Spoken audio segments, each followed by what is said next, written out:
Gott zum Gruße und guten Abend allerseits. Ayberk Effendi, Hoheit, Ritter, meine hochverehrten Damen und Herren. Ich bin wieder mal zu Hause. Ich habe mir in Berlin einen rot-grünen Virus angefangen, den ich aber jetzt durch diese herrliche Luft bei der Kaiserlich-Osmanischen Gesellschaft wieder allmählich unter Kontrolle kriege. Wenn ich hier vorne stehe, dann ist ja alles immer schon von den wunderbaren Vorrednern gesagt worden. Danke auch immer für deine wunderbaren Worte und natürlich, dass du es tust. Wir haben ja nur dieses Jahr schon viele Dinge machen können, veranstalten können in Berlin hier. Und zwar immer zu geschichtlichen Datum. Und dass wir heute den 10. Juni haben, das ist natürlich ein Schicksal, ein Zufall, ein wirklicher Zufall, weil die Sitzung hier war für den 17. Juni geplant. Durch eine Umwerfung mit herzlichen Grüßen von Fürst Alexander treffen wir uns nun an dem Geburtstag des kaiserlichen Thronfolgers. Mit seinem Großonkel, mit dem Christian Sigismund, bin ich übrigens in Langehof in Ostfriesland. Das war ja in frühen Teilen auch schon ein Teil Preußens zur Schule gegangen. Und dadurch haben wir das erste Mal gesehen. Ich habe dann meinen Vater gefragt, weil ich das noch nie gesehen hatte. Da stand auf dem Koffer mal SKH. Und dann hat er mir gesagt, das heißt kaiserliche Hoheit. So früh hatte ich also schon die ersten Begegnungen. Das ist ja mal gut, wenn man die Menschen der Geschichte, so wie wir das hier heute haben, auch genießen, Hoheit, persönlich sehen kann, anfassen kann und dann auch mal die Geschichte der roten Socken und wie sowas entstanden ist und ja, wie das die Politik auch gemacht hat. Zu der Politik der heutigen Zeit fällt mir nur etwas sehr Schönes ein. Da hat vor einigen Monaten mal die New York Times oder irgend so eine Zeitung in Amerika den deutschen Doppelbums gezeigt. Und zwar in Form von zwei Frauen. Die eine war Sarah Wagenknecht und die andere Alice Weidel, weil wir uns gerade unterhalten haben, als es um die Politik ging, wie nah sich die linke Partei, also wenn ich an die letzten großen Reden von Gregor Gysi im Deutschen Bundestag höre oder von Alice Weidel, dann ist da ja eine Nähe gekommen, in die ja schon wieder unsere Mainstream-Medien viel reininterpretieren. Ich erzähle wieder mal eine kleine Geschichte, nicht eine Anekdote, sondern eine kleine Geschichte, die sich echt ergeben hat und die ich auch echt erlebt habe. Ich war jetzt zweimal in letzter Zeit in einem meiner 3 Wohnungen. Eine ist ja nun hier, kann ich mir fast ein Bett hinstellen lassen, ein Feldbett natürlich. Das andere ist das Kaiserreich China, das gemeinsame Haus Preußen wollen wir noch aufbauen. Ich war in Russland. Und wie das ja heutzutage in der Politik so ist, habe ich mal einen staunenden Leuten gesagt, ich habe natürlich nicht gesagt, ich fahre nach Russland, die, weiß nicht, hätten mich gelyncht, in irgendeine Ecke gesteckt. Ich habe den staunenden Mitmenschen gesagt, die das nun unbedingt wissen wollten, wo ich denn schon wieder hinzureisen hätte, habe ich gesagt, ich fahre nach Finnland, um den Finnen zum NATO-Beitritt zu gratulieren. Und wir hatten hier schon mit meinem Leutnantskameraden sehr intensive Gespräche über unsere nicht mehr existierende Bundeswehr. Das ist, also ich musste wirklich an mich halten, wenn man das hört, was wir alles nicht mehr haben. Und ich springe trotzdem noch aus dem Flugzeug. Ich meine, ich bin ja immer froh, dass man den wenigstens noch im Fallschirm lässt. Ich war also in Russland. Ich war in Helsinki eine Stunde und bin dann dort abgeholt worden und war über St. Petersburg mit langen Nachtfahrten dann mit dem Zug in Moskau, musste dort zum Außenministerium, weil mir dort ein besonderer Ausweis überreicht wurde, ein Journalistenausweis in russischer Sprache, aber ich musste ja noch in ein anderes Land.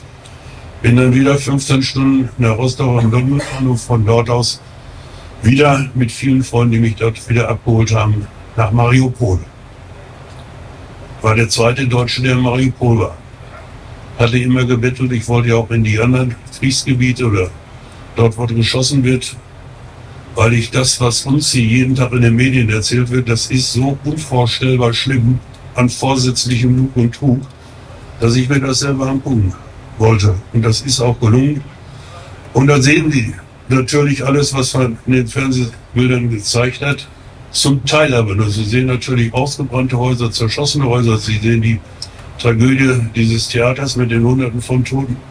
Die Pizzabude, wo ein 17-jähriges Mädchen das Grauen des Tötens gesehen und miterlebt hat. Sie sehen das also für Stahlwerk, wo immer noch wahrscheinlich 100 amerikanische englische und französische Generals drin sind. Viel sind geflohen, dadurch weiß man, wie das da unten aussieht. Das ist ja in den Jahren zwischen 2014 und 2023 ist das ja alles dort erschaffen und gebaut worden.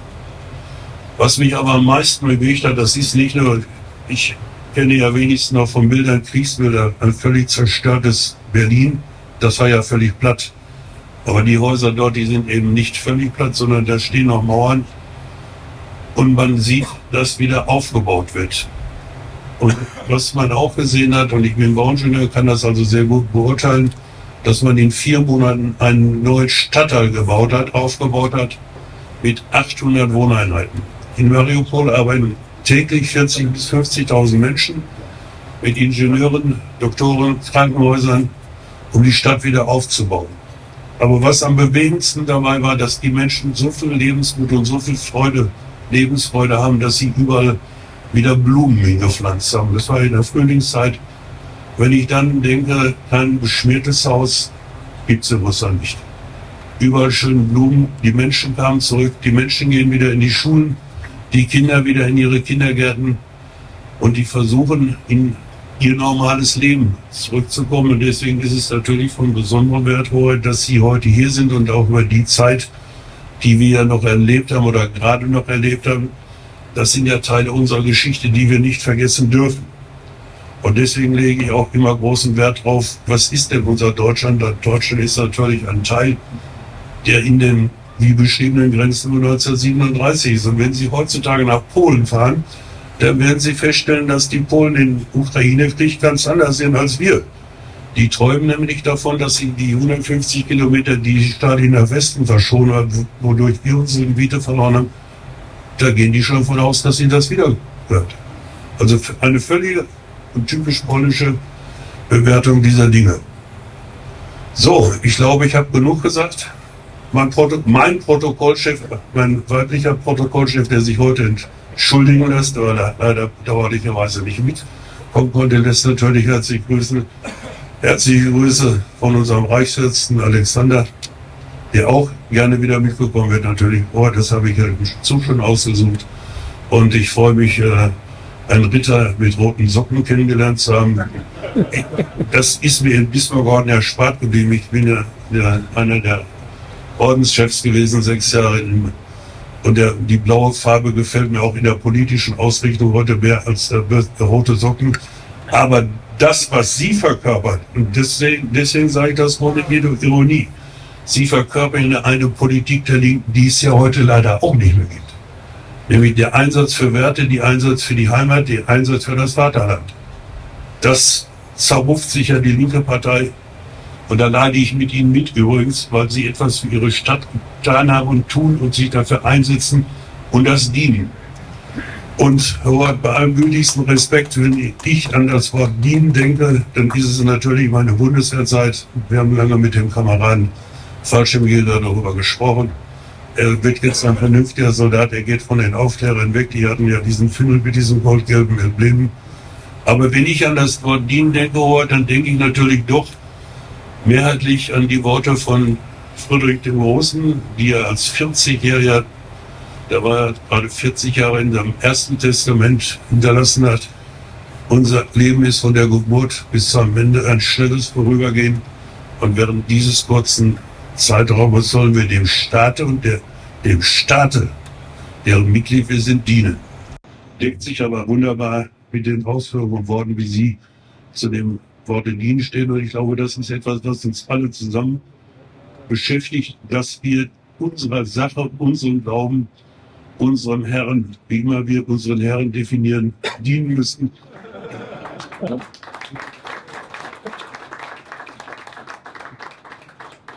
Albert Effendi, also nochmal herzlichen Dank, dass ich wieder mal hier sein darf.